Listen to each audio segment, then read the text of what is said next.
Good evening. It is 8:05 Tuesday evening, Tuesday night. And I was just thinking about some of the videos that I've been making over the last couple of days dealing with this concept of a spiritual awakening or awakening. And I really believe that a lot of people think that this is some kind of made up phenomenon. And I did a thought experiment today, and I did it here with ChatGPT, and I want to read this thought experiment out loud. And when I think about the experience that I went through of having a spiritual awakening and this dark night of the soul, coming out on the other side of it, it's so obvious to me the implications that of a world where a significant portion or number of people within the population were to have an experience like this, that the world would change in a dramatic way, and we just wouldn't even recognize the world that we're in. And I told you in the last video that, when you yourself are going through this process, things can sometimes get a little worse before they get better. But at the end of it is this unimaginable improvement in your life. And so, having going through this process, I'm saying to myself, what if the people of the world could volunteer, would allow themselves to go through this spiritual awakening process? What would happen? What would the earth look like? And so when we were talking about in my last video, how the idea of bringing in or birthing in a new world, I want you to just kind of understand a little bit more what I'm talking about and what is happening. And so I want to just read this thought experiment to you, the questions that I asked ChatGPT, and then the answers that I got back. So I said to ChatGPT, can you give me the main bullet points with regards to spiritual awakenings? What can someone expect from this process? How does their life change in terms of thought through this process?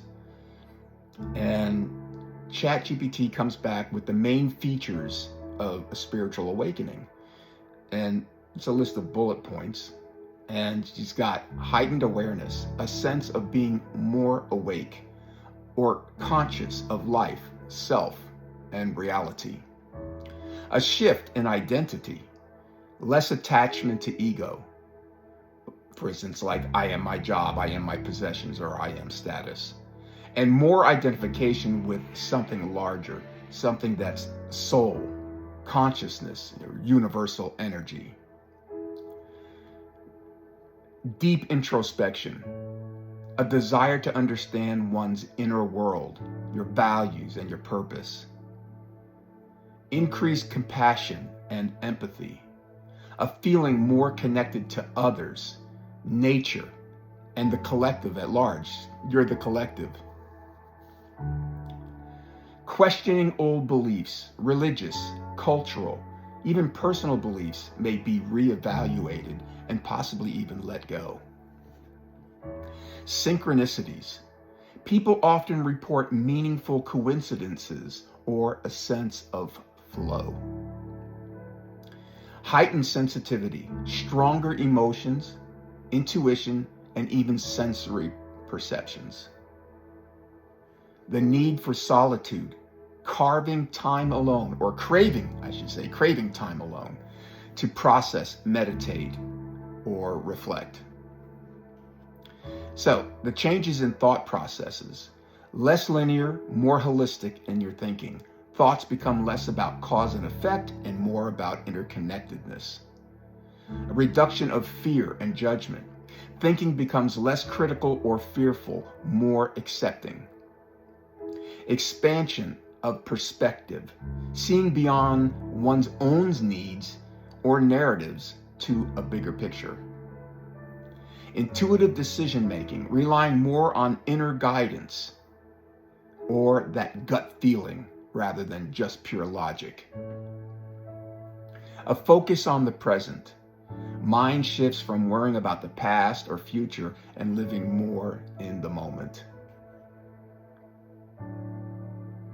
Letting go of old stories, thoughts about who am I? They soften and a new self-concept emerges. How life might change. Simplification of lifestyles, a desire to declutter, to downsize, or live more authentically. Changes in relationships. Some friendships fade, new connections form with like-minded people.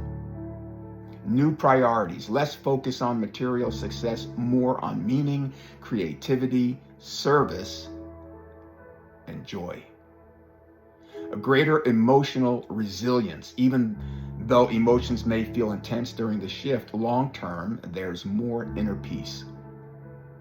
Interest in spiritual practices like meditation, prayer, mindfulness, yoga, or energy work may feel natural and even necessary.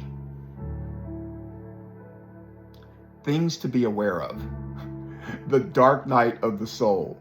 Temporary confusion, emotional upheaval, identity loss can happen as old patterns dissolve.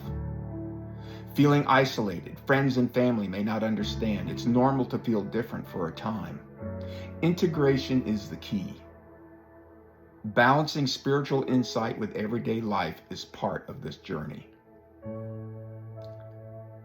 So the question I asked is, after getting this, I said, look, is the concept of a spiritual awakening pie in the sky, or is this a real phenomenon? And the answer is this. That is a thoughtful question. The idea of a spiritual awakening can sound like pie in the sky because it's often described in poetic or even mystical language. But there are real, observable aspects to it. It helps to look at it from 3 angles, and here they are. 1, a psychological perspective. In psychology, a spiritual awakening is often framed as a transformational experience or a quantum change. Researchers like William James documented people having sudden and lasting shifts in perceptions, values, and behaviors. More modern studies link these experiences to changes in brain states like during deep meditation, psychedelics, or even near-death experiences. The effects: reduced fear of death, more compassion, increased sense of meaning, and these are measurable and have been reported across cultures and even religions. 2, neurological and biological perspectives. Practices associated with awakening, like mindfulness, prayer, and meditation, they change brain structures, e.g. a thicker prefrontal cortex, reduced activity in the default mode network tied to ego thinking. The changes correlate with feeling less separate and more present, hallmarks of what's called a spiritual awakening. Even if someone frames it as not in non-mystical terms, the inner shift is real in how it affects thought, perceptions, and emotions. 3, experiential, subjective perspectives. Millions of people across cultures describe nearly identical experiences, feeling interconnected, sensing purpose, reevaluating life, and losing old fears. While the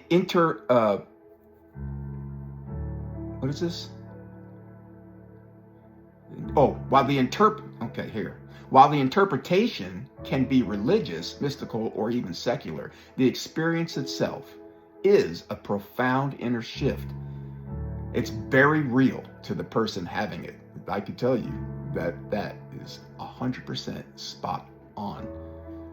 Here's the bottom line. It is not pie in the sky. It is a genuine human phenomenon. Whether you call it a spiritual awakening, an ego dissolution, or a quantum change, or peak experience, people do undergo these shifts and their lives measurably change afterwards. The mystical explanation, karma, reincarnation, divine interventions, they're subjective, but the psychological and neurological effects are well documented.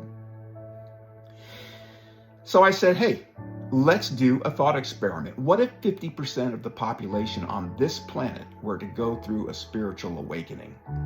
What would life on this planet look like? How would it change currently from a social and economic and even government perspective? And ChatGPT says, that is an excellent and an important thought experiment. Let's imagine what the world might look like if 50% of humanity underwent a genuine spiritual awakening. By this, we'll assume that these individuals experience a deep shift in consciousness, detachment from ego, greater compassion and increased presence, and a sense of interconnection with all of life. Let's break it down by social, economic, and governmental spheres. If 50% of humanity spiritually awoke, social shifts. 1. Relationships would deepen. Less transactional, more heart-centered. People would listen more, judge less, and connect more authentically. Relationships based on status, control, or insecurity would fade. 2. Reduce conflict. Personal egos would be less dominant and would mean less tribalism, nationalism, racism, and classism.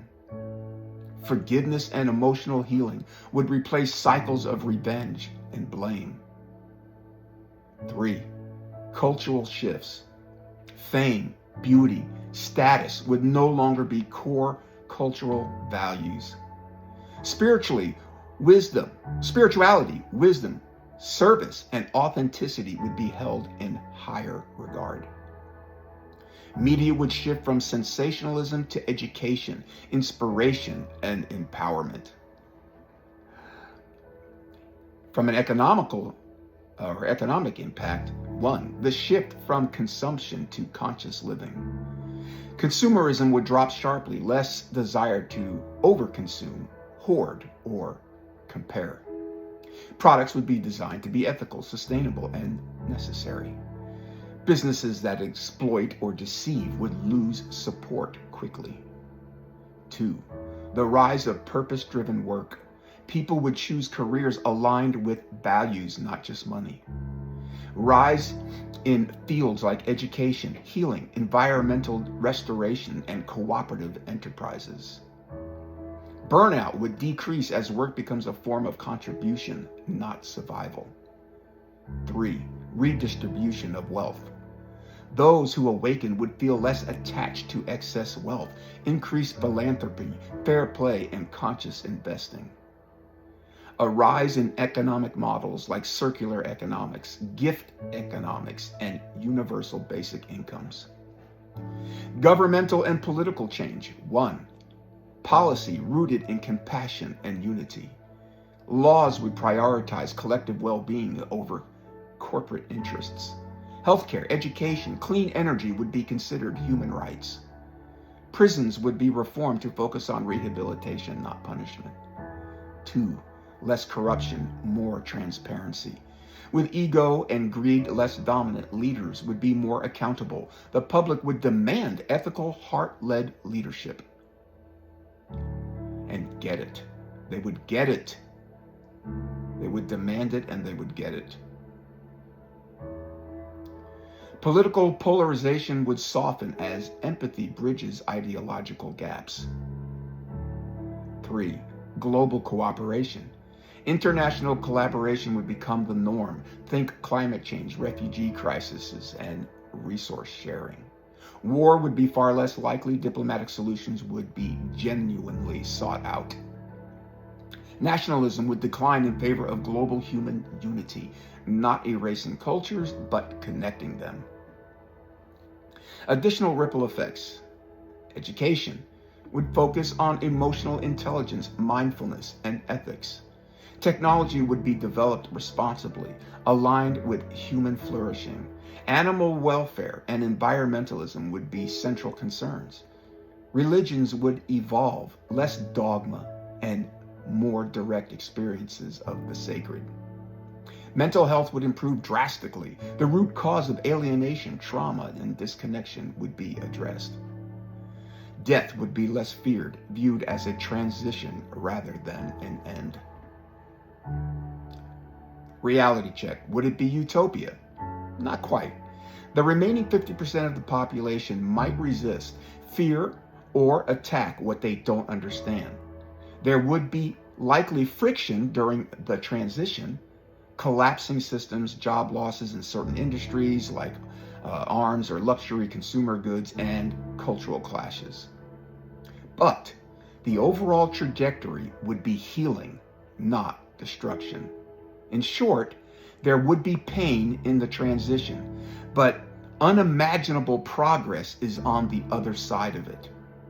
We would move from a fear-based world to a connection-based one. You guys, and this is what I was talking about in my other videos, is that in the spiritual awakening, in the beginning, you have this period that's I call the court case.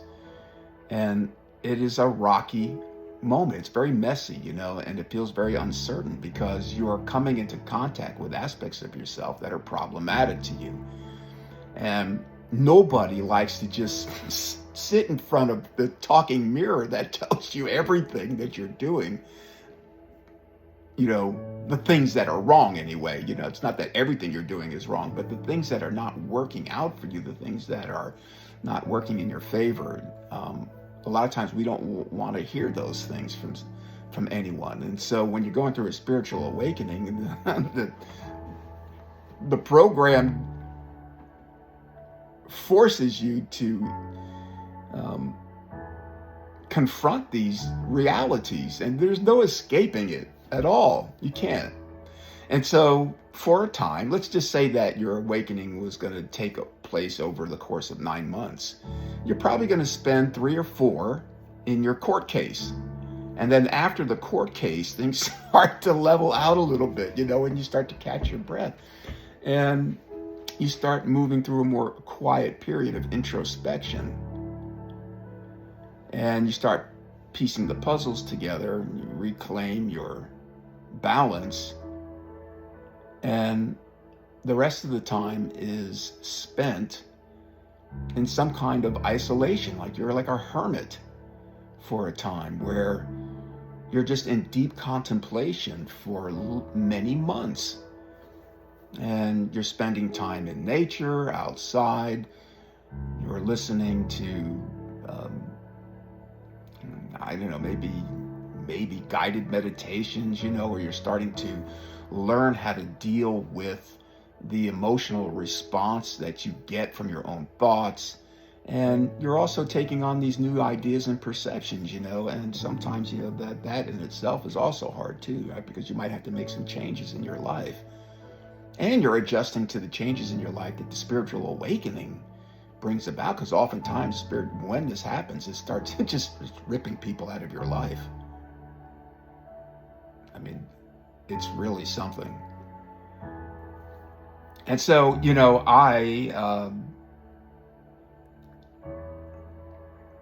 I feel like, I'm at that place where I really want to start sharing the aspects of the spiritual awakening, the dark night of the soul, because it's so transformative. And anyone who's been watching this channel for the last year sees it and knows that it's real. It is real. And I know it's real. My daughter knows it's real. And it is so liberating on the other side. And my question to everyone today, after all of this, is like, what would you do? How many of you out there, say to yourselves in your conversations with yourself and with other people, and you say, man, the world is in a spiral. Things need to change, and we want so much political change, and we want so much social change, and we want all this change. But does it ever seem to change? Does it? Wow, we've been dealing with these same issues for so long, and it's like, when?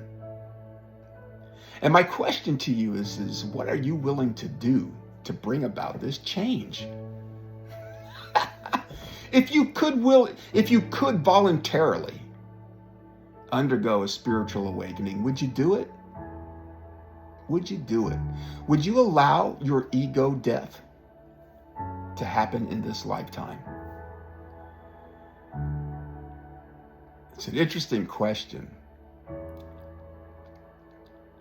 My awakening was thrust upon me. I didn't even know what was happening. And it took me a few months to really figure out what was going on and that there was even a name for it.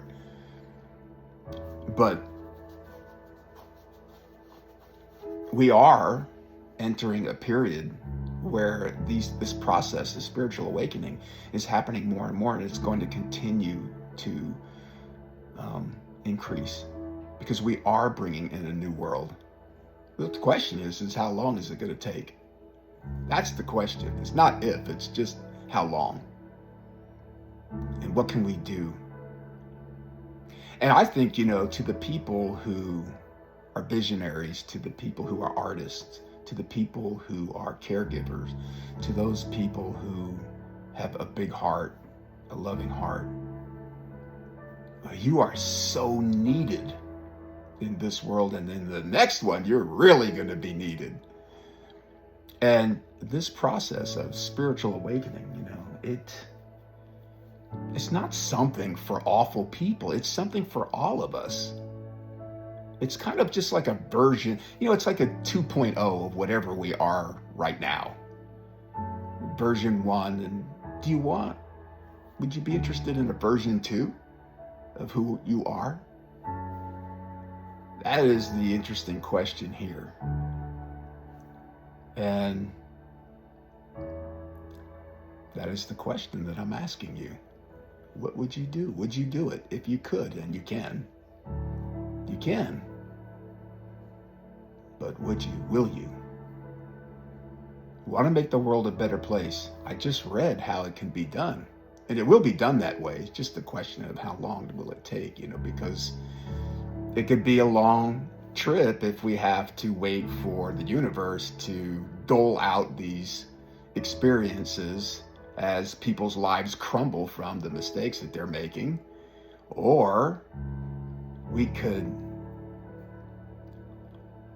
help this thing go along faster by willingly accepting this ego death.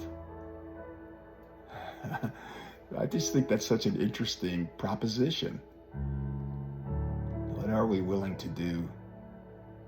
And it's not just for us. It's for our kids.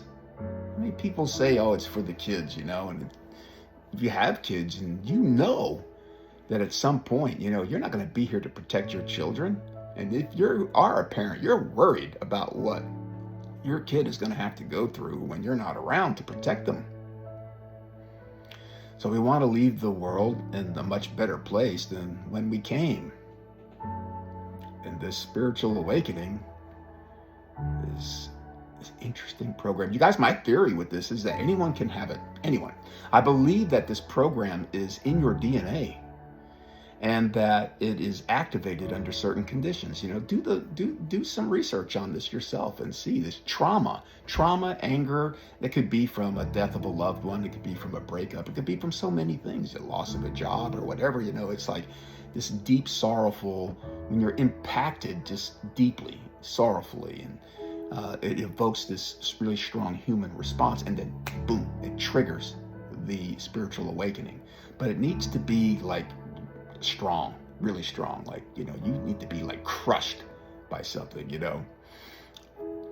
Or, there's just another thing. You can appeal to God, to source, to whatever label you give that all powerful energy, and you just demand it and say, I volunteer. I'm ready to face myself. I'm ready for my ego death. I want to help to make this world a better place. Give me my spiritual awakening. Give it to me. I demand that you give it to me, God. Let's see what happens. Just see what happens. Yeah, man, exciting times. You guys, if there's anyone out there who's watching this and thinks that this is, crazy woo-woo stuff, please just do your own due diligence. The spiritual awakening, these awakenings, this is real. I've gone through it. I'm telling you that it's real. I didn't know. I didn't ask to go through it. I didn't know anything about this. I had no idea what it was. If you would have said what a spiritual awakening was before I actually had one, I would have thought it would just meant like, somebody changed your mind about God and now you're going to church. I just thought it would be a nice thing. I had no idea that it would be so confronting and that, it was going to stomp your ego out, and kill it and just like kill it and just stab it until there's nothing left.